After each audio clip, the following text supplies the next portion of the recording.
আল্লাহ তার বান্দাদেরকে কেন পরীক্ষা নেন, কেন আমাদের জীবনে বিপদ আপদ দেন, কেন মুসিবত দেন?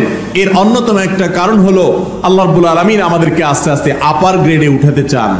ক্লাস 1 এর পরীক্ষায় পাশ করলে 2 তে উঠা যায়, 2 তে পাশ করলে পরবর্তীতে উঠা যায়, 5 এ পাশ করলে 6 এ উঠা যায়, এইভাবে এসএসসি পাশ করলে এইচএসসি তে যাওয়া যায়, এইচএসসি শেষ করলে তারপরটাতে যাওয়া যায়, এইভাবে আস্তে আস্তে মানুষ উপর দিকে উঠতে থাকে। ঠিক একই ভাবে ঈমানদার যখন পরীক্ষা দিতে থাকে আল্লাহ রাব্বুল আলামিন তাকে ঈমানদার হিসাবে আল্লাহর কাছে তার মাকামকে উপর দিকে উঠাতে থাকেন। এজন্য বিপদে সবর করতে হবে, ধৈর্য ধারণ করতে হবে। আর মনে রাখতে হবে আল্লাহ বলেছেন ওয়ালা তাহিনু ওয়ালা তাহজানু, তোমরা মন খারাপ করবে না, হীনমন্য হবে না, তোমরা পেরেশান হবে না, চিন্তিত হবে না। তুমি নিজে দেখো তুমি ঈমানদার কিনা, তোমার ভেতরে ঈমান আছে কিনা, তুমি শিরিক মুক্ত ঈমান লালন করো কিনা, তুমি সে বিষয়টি এনশিওর করো, সেটা তুমি যাচাই করো। নিজের ভেতরে যদি ঈমান থাকে, যদি আল্লাহর প্রতি তোমার আস্থা অবিচল থাকে, মনে রাখবে তুমি কখনো পরাজিত হবে না। আল্লাহ রাব্বুল আলামিন কোরআনে হাকিমে বলেছেন যারা ঈমানদার স্বয়ং আল্লাহ তাদের অভিভাবক, তাদের বিপদে আল্লাহ সান্ত্বনা দেন। উহুদের যুদ্ধে নবী করিম সাল্লাল্লাহু আলাইহি সাল্লামের সাহাবীগণ সাময়িক বিপর্যয়ের কারণে তাদের মনে কষ্ট হয়েছে। আল্লাহ রাব্বুল আলামিন তাদেরকে সান্ত্বনা দেওয়ার জন্য আয়াত নাযিল করেছেন এবং বলেছেন যে তোমাদের চিন্তা করার কোনো কারণ নেই, তুমি ঈমানদার যদি হয়ে থাকো তাহলে হাতি মরলেও লাখ, বাঁচলেও লাখ, কোনো লস নাই। ঈমানদারের অবস্থা একই রকম। আমাকে অনেকে এসে বলেন ভাই এত বিপদ যে দেয়ালে পিঠ থেকে গেছে আর পারি না। অনেক মা বোন অভিযোগ করেন যে স্বামী এত খারাপ যা আর টিকা যায় না, অনেক জুলুম, অনেক কষ্ট। এই হতাশ, এই দুর্দশাগ্রস্ত মানুষ অনেক সময় নিরাশ হয়ে যায়, আল্লাহর প্রতি অভিযোগ নেওয়া শুরু করে, আল্লাহর প্রতি নালিশ করা শুরু করে। আমি বলি ভাই ঈমানদারের জীবনে যত কষ্ট হোক এই কষ্টের শেষ আছে না নাই? কি বলেন? আমাদের জীবনে যত কষ্ট আসে, বিপদ আসে, এই বিপদগুলো কি কখনো শেষ হবে নাকি হবে না? একজন ঈমানদারের জীবনে বিপদ তাকে কষ্ট দিতে দিতে না হলে মেরে ফেলবে, মৃত্যু পর্যন্ত যাবে। এর বাইরে কিছু হবে? এর বেশি কিছু হওয়ার রাস্তা আছে?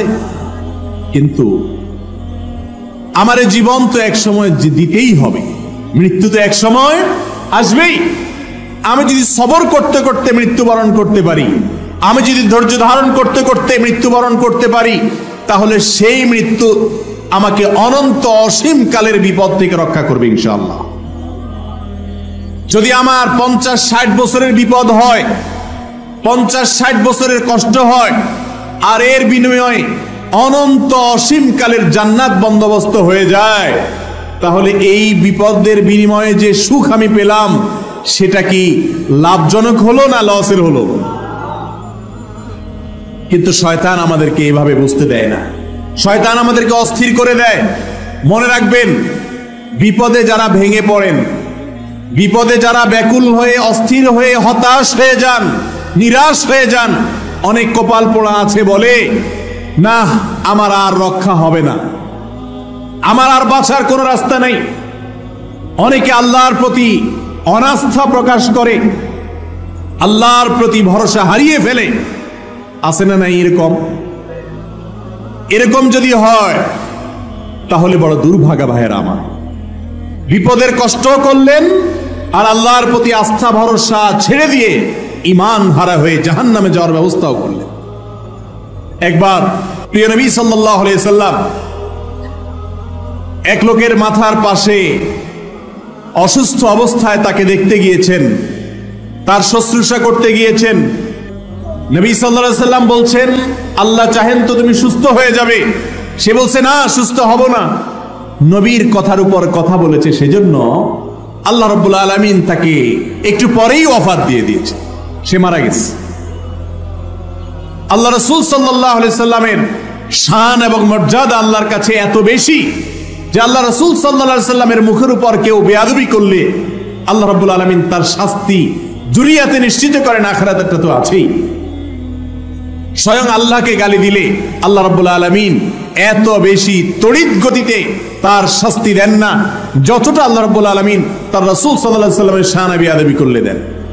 এই জন্য রাসূল সাল্লাল্লাহু আলাইহি ওয়াসাল্লামের সুন্নাতকে অনুকরণ করা, অনুসরণ করা, তার আদর্শকে মেনে চলার চেষ্টা আমাদের করতে হবে। মুহতারাম হাজরিন, রাসূল করিম সাল্লাল্লাহু আলাইহি ওয়াসাল্লাম আমাদেরকে অভয় দিয়েছেন, সাহস দিয়েছেন। যখন বিপদ আসলে কেউ ভেঙে পড়ে, অনেক মুরব্বীদেরকে দেখবেন বিপদ আসলে এমন কথা বলে যে ঈমান চলে যায়। হয়তো নিজের আদরের ছেলেটা মারা গেছে, অনেকে বলে যে আজরাইল আর কাউকে দেখলো না, আমার ছেলেটার নিয়ে শুধু দেখছে, এরকম বলে না অনেকে। ভাইরা আমার, আল্লাহ রাব্বুল আলামিন বলেছেন ওয়ালা ইয়াইআস মির রাউহিল্লাহ ইল্লাল কওমুল কাফিরুন। আল্লাহর রহমত থেকে যদি কেউ নিরাশ হয়ে যায় যে না আর হবে না, অনেক সময় আমরা অনেক ভাইরা আছে না জেনে বলে ফেলে, মূর্খতার সাথে কুফরি কালাম বলে ফেলে, বলে আল্লাহ নেমে আসলেও পারবে না। নাউজুবিল্লাহ। আল্লাহ পারবেন না এমন কোন কাজ আছে? আল্লাহ রাব্বুল আলামিনের গুণবাচক নাম হলো কাদির, ফাআলুল লিমা ইয়াশা। আল্লাহ যা ইচ্ছা তা করতে পারেন, সব কিছু করতে আল্লাহ সক্ষম। আল্লাহর সক্ষমতার বাইরে, আল্লাহর ক্ষমতার বাইরে কোনো কিছু আছে? যদি কোনো মুসলমানের সন্তান বলে যে আল্লাহ নেমে আসলো এটা পারবে না, তাহলে তার ঈমান থাকবে? সে আল্লাহর এই গুণবাচক নামকে অস্বীকারী হিসাবে বিবেচিত হবে এবং এটি ঈমান বিধ্বংস করার মতো উক্তি হবে। তওবা করে ইসলামে আবার আসতে হবে। অতএব ভাইরা আমার, বিপদ মুসিবত জীবনে আসবে। বিশেষ করে যারা আমার যুবক ভাইরা আছেন, যারা এখনো বাপের হোটেলে খান, যাদের এখনো নিজের জীবনের মূল পর্ব শুরু হয় নাই, তারা এখনো দেখেন নাই দুনিয়াটা কত কঠিন। কি বলেন?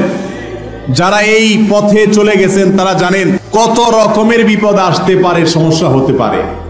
এই সমস্ত বিপদের সময় হাসি মুখে সেটাকে বরণ করে নেওয়া, আল্লাহর ফয়সালায় সন্তুষ্ট হওয়া, বিপদ হয়েছে এই কথা মনে করা যে এর মাঝে আমার কল্যাণ আছে, এর মাঝে আমার কি আছে? কল্যাণ আছে। অনেক সময় আমাদের বিপদ হয়। ধরেন আপনি ঢাকা যাবেন, গাড়ি ছুটে গেছে, আপনি যেতে যেতে দেখলেন বাস ছেড়ে দিয়ে চলে গেছে, আপনার বাসটা মিস হয়ে গেছে, লাস্ট ট্রিপ ছিল, যেতে পারেন নাই, মেজাজ গরম হয়, হওয়াটাই স্বাভাবিক, মনটা খারাপ হয়। কিন্তু এমন যদি হয় যে ওই বাসে যাওয়াটা আপনার জন্য অকল্যাণের ছিল, আল্লাহ বরং আপনাকে বাঁচিয়ে দিয়েছেন, তাহলে সেটা ভালো না খারাপ? একবার এক লোক মক্কায় হোটেল ব্যবসা করে, আমার পরিচিত, অনেক দিন ধরে হোটেল ব্যবসা করে। বাংলাদেশ থেকে হাজী সাহেবরা, উমরাকারীরা যখন যায় তাদের কাছে হোটেল ভাড়া দেয়। সৌদি মালিক থেকে গোটা বিল্ডিং ভাড়া নিয়ে নিছে, 12 মাস হোটেল ভাড়া দিয়ে আসে, ব্যবসা করে। তার হোটেলে মাঝে মধ্যে আমিও ছিলাম। একবার সে দেখলাম হঠাৎ করে মন খারাপ করে বসে আছে, অনেক মন খারাপ। বললাম ভাই কোনো সমস্যা? বলে হুজুর সমস্যা তো অনেক বড়। কি সমস্যা বলেন দেখি? বলেন হুজুর সমস্যা হলো আমি এই হোটেলটা বহুদিন ধরে এটা ধরে রাখছি, মালিকের কাছ থেকে নিয়ে আমি ব্যবসা করি। আল্লাহ তাআলা আমার রিজিকের ব্যবস্থা এর মাধ্যমে করেন। আমারই স্বদেশী আরেক ভাই সে এসে আমার মালিকের সাথে গোপনে কথা বলে আমি যেই টাকা নেই তার চাইতে আরো 2 লক্ষ রিয়াল কম বেশি, 2 লক্ষ রিয়াল বেশি দিয়ে সে এটা তার কাছ থেকে নিয়ে নিছে গোপনে গোপনে। আমি যেখানে 10 লাখ রিয়াল দিয়াও ব্যবসা করতে কষ্ট হয়, সে আরো 2 লাখ বেশি দিয়ে কিভাবে ব্যবসা করবে? পারবে তো না, কিন্তু আমার ক্ষতিটা সে করবে।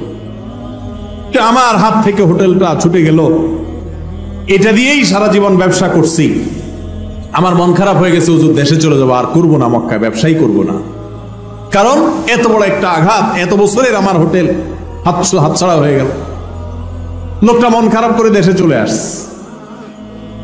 দেশে চলে আসার কিছুদিন পর, সামান্য কিছুদিন পর এই পৃথিবীতে করোনা এসে হাজির হয়ে গেছে। কি আসছে? করোনা ভাইরাস এসে হাজির। করোনা ভাইরাস আসার পরে মক্কাতে তো হাজি লাখে লাখে যাওয়া শুরু করছে, তাই না? কি হয়েছে? তবে হাজিদের যাতায়াত একেবারেই বন্ধ। যেই লোক ষড়যন্ত্র করে 2 লাখ রিয়াল বেশি দিয়া মালিকের সাথে বাও করে নিয়ে নিছে, সে 2 বছর বসে বসে মালিকরে ভাড়া দিছে। 2 বছরে 1200 রিয়াল করে 2400 রিয়াল, প্রায় 2.5 মিলিয়ন রিয়াল বসে বসে ভাড়া দিস।